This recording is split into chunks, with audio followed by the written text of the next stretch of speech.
চমক ছিল সেটাও কি এখানে থাকবে? হ্যাঁ স্যার, খুবই গর্বিত যে জিরাটে এরকমভাবে করছি। হ্যাঁ, নমস্কার বন্ধুরা, জেলার পুজোতে আরও একবার তোমাদের স্বাগত। তো এই মুহূর্তে এখন আমি আছি জিরাটই হচ্ছে কিন্তু এবছর 2024-এ রাম মন্দির, যেটা 2023-এ হয়েছিল কিন্তু তোমাদের কলকাতায়। কোথায় বলো তো? সবাই জানে সন্তোষ মিত্র স্কোয়ার। আর এবছর 2024-এ হতে চলেছে জিরাটে। সেটা সম্পূর্ণ তথ্যটা থাকবে তোমাদের সামনে। এর মধ্যেই কিন্তু বাসের কাজ সেটা মোটামুটি কিন্তু 70% কাজ কমপ্লিট। কিছু কিছু বাস এখনও এখানে রাখা হয়েছে, যে বাদবাকি যে বাসগুলো লাগবে তার জন্য আর কি এখানে রাখা হয়েছে।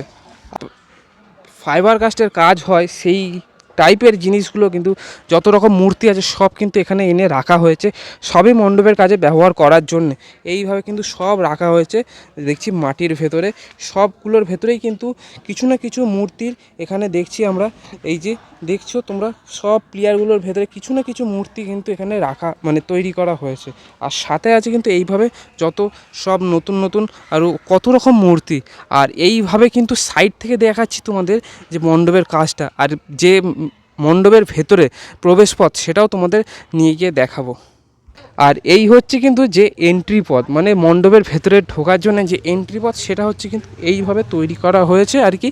তো সামনের দিক থেকে কোনো এন্ট্রি পথ নেই, যা আছে সাইড থেকে আছে। এই দিক থেকে আসলে তোমার এই সাইড থেকে থাকবে, আর এর দিক থেকে আসলে তোমার এই হচ্ছে এন্ট্রি পথ। আর এই জায়গাটা যেটা হচ্ছে, এই জায়গাটা কিন্তু মাতৃ প্রতিমা যেটা আর কি সেটা কিন্তু রাখা হবে। আর এইভাবে কিন্তু প্রচুর দেখছি, প্রচুর সব কিন্তু তোমার ফাইবার কাস্টের যত সামগ্রী সেগুলো সব কিন্তু এইভাবে রাখা হয়েছে। আর এই হচ্ছে কিন্তু যে মণ্ডপটা মানে ভেতরের পোর্শন, মণ্ডপের যে ভেতরের পোর্শনটা সেই জায়গাটা হচ্ছে এটা।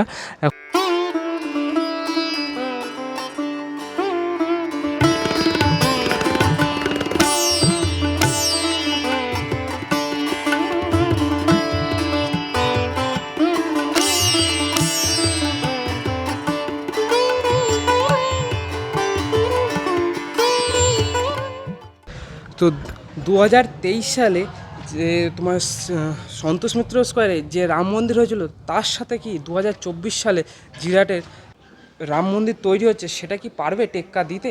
সেটাই কিন্তু এখন দেখার বিষয়। আর দেখতে গেলে কিন্তু অবশ্যই, দেখতে অথবা জানতে গেলে অবশ্যই কিন্তু তোমাদের আসতে হবে এই মাঠ প্রাঙ্গণে। কোথায়?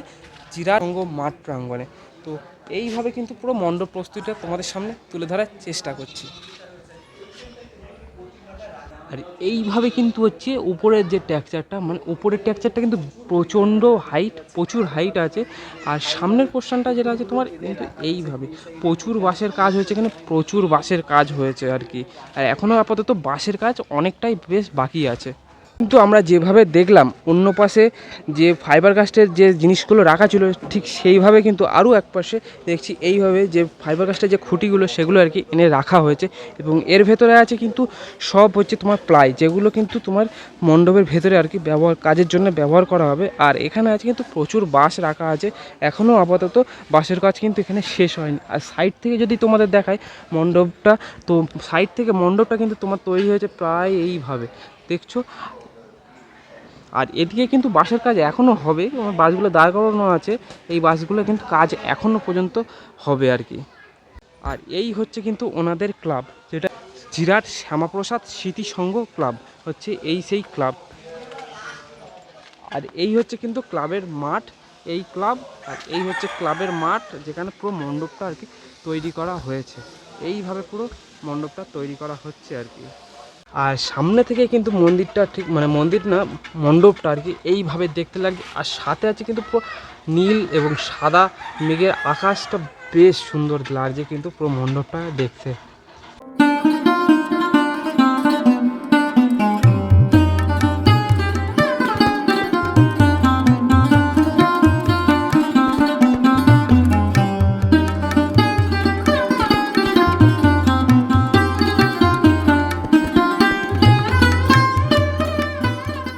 তো এই মুহূর্তে কিন্তু আমাদের ভেতরে মানে ক্লাব কর্তৃপক্ষের ভেতরে একজনকে পেয়ে গেছি, একটা দাদাকে পেয়ে গেছি। তো দাদার থেকে শুনে নেব মণ্ডপের সমস্ত রকম ডিটেলস এবং খুঁটিনাটি যে তথ্যগুলো আছে সেগুলো তোমাদের সামনে শেয়ার করব। প্রথমে জানাই আমাদের চ্যানেল থেকে দাদাকে। দাদা নমস্কার। তো প্রথমে বলো ক্লাবটার নাম কি? ক্লাব হচ্ছে জিরাট শ্যামাপ্রসাদ স্মৃতি সংঘ। আচ্ছা, তো মানুষজন কিভাবে এখানে আসবে?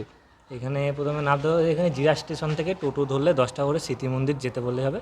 লাইনটা হচ্ছে কাটোয়া লাইন। কাটোয়া হচ্ছে ব্যান্ডেল থেকে তুমি কাটোয়া যাওয়ার ট্রেন, ব্যান্ডেল থেকে 4টে স্টেশন আসলেই জিরাট স্টেশন পরে, খামারগাছির পরবর্তী স্টেশন জিরাট, সেখানে মানে জিরাট নেবে টোটো করে 10 মিনিট, 10 মিনিটও লাগে না, ওই 7 মিনিট মতো কি 5 মিনিটের মধ্যে চলে আসবে। আর হচ্ছে ব্যান্ডেল থেকে, আর বর্ধমান থেকে গেলে ব্যান্ডেল আসতে হবে, আর হাওড়া থেকে গেলে ব্যান্ডেল থেকে কাটোয়া লাইনে। ব্যান্ডেল থেকে যেখান থেকে আসি ব্যান্ডেল থেকে আসলে আমার ব্যান্ডেল সুবিধা। থেকে সুবিধা, আচ্ছা কারণ এই কাটোয়া লাইনটা ব্যান্ডেল থেকে ডিভাইড হয়ে আচ্ছা আচ্ছা। তো এবছর তোমাদের ভাবনাটা কি? আপনার থিম তো করা রাম মন্দিরের, এই হচ্ছে আমাদের 75তম বর্ষ, আচ্ছা সেটাকে আমরা তুলে ধরছি রাম মন্দিরের থিম করে। আচ্ছা। আমরা যেরকম দেখেছিলাম সন্তোষ মিত্র স্কোয়ারে লাইটের চমক ছিল, সেটাও কি এখানে থাকবে? হ্যাঁ, সার্ফি মাস্ট। আবার এমনকি ক্যাম্বিস কাপড় দিয়ে আর কি ফায়ার প্রুফ রং হবে, আচ্ছা হ্যাঁ, যাতে ফায়ার না লাগে চট করে। তারপরে ক্যাম্বিস কাপড় দিয়ে সার্ফি, আর উচ্চতা 120 ফুট, 120 প্লাস। 120 ফুট। আচ্ছা। আর স্কোয়ারে আর কি 90 ফিট। 90 ফিট। আচ্ছা বেশ। তো মোটামুটি কাজের মানে কাজ তো প্রায় দেখছি 75% কমপ্লিট। হ্যাঁ, তো বাদ বাকি হয়েছে উল্টো রথ থেকে, সোজা রথ থেকে শুরু হয়ে গেছে। সোজা রাত থেকে আর কি খুঁটি পুজো হয়ে যায়, তাই তো? হ্যাঁ, আচ্ছা। তো মোটামুটি উদ্বোধন কবে হতে পারে? উদ্বোধন চতুর্থ দিন হবে, চতুর্থ দিন। আর সেফটি পারপাসের জন্য কি রাখছেন? সব কিছুই করা আছে অ্যারেঞ্জ, প্রায় সব কিছু, ফায়ার ব্রিগেড থেকে শুরু করে যত রকমের যা করা আছে পুজো পারপাসে যা যা আছে, পুলিশ প্রশাসন সব কিছু না। তো ওটা তো আগে খুব একটা নাম ছিল না, এই 2-3 বছর যাই হোক জিরাটের নামটা উঠছে দুর্গাপুজোর। তো মানুষকে কি বলতে চাও?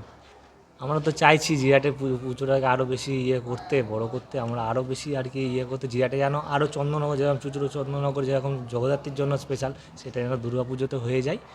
আমাদের জিরাটটা নিয়ে এবার জিরাটের সবকটাই মোটামুটি তো এবার ঘামা আমরা তো ভাবছি জিরাটে চলাফেরা করবো কী করে, বুঝতে পারছি না।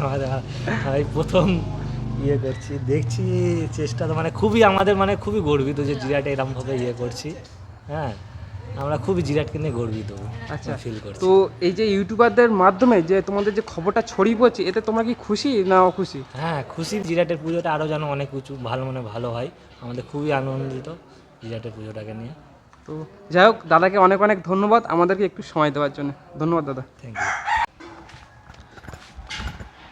তো বন্ধুরা, জিরাটে যে রাম মন্দিরটা প্রস্তুতি হচ্ছে আর কি, এখনও পর্যন্ত বাসের কাজ কিন্তু 70%-এর উপরে হয়ে গেছে, ঠিক আছে? তো ভিডিওটা তোমাদের কেমন লাগলো অবশ্যই কিন্তু কমেন্ট করে জানাবে। আর জিরাট থেকে যারা দেখছো অবশ্যই কিন্তু আমাকে কমেন্ট করে জানাবে কে কে জিরাট থেকে দেখছো, আমিও দেখতে চাই। আর এখান থেকে মানে কে কে দেখছো অবশ্যই কিন্তু কমেন্ট করে জানাবে, ঠিক আছে? তো আজকের ভিডিও এই পর্যন্ত। সবাই ভালো থেকো, সুস্থ থেকো, এবং খুব তাড়াতাড়ি দেখাবে নতুন আরও একটা ভিডিও। ততক্ষণে জানাই সবাইকে টাটা, বাই বাই।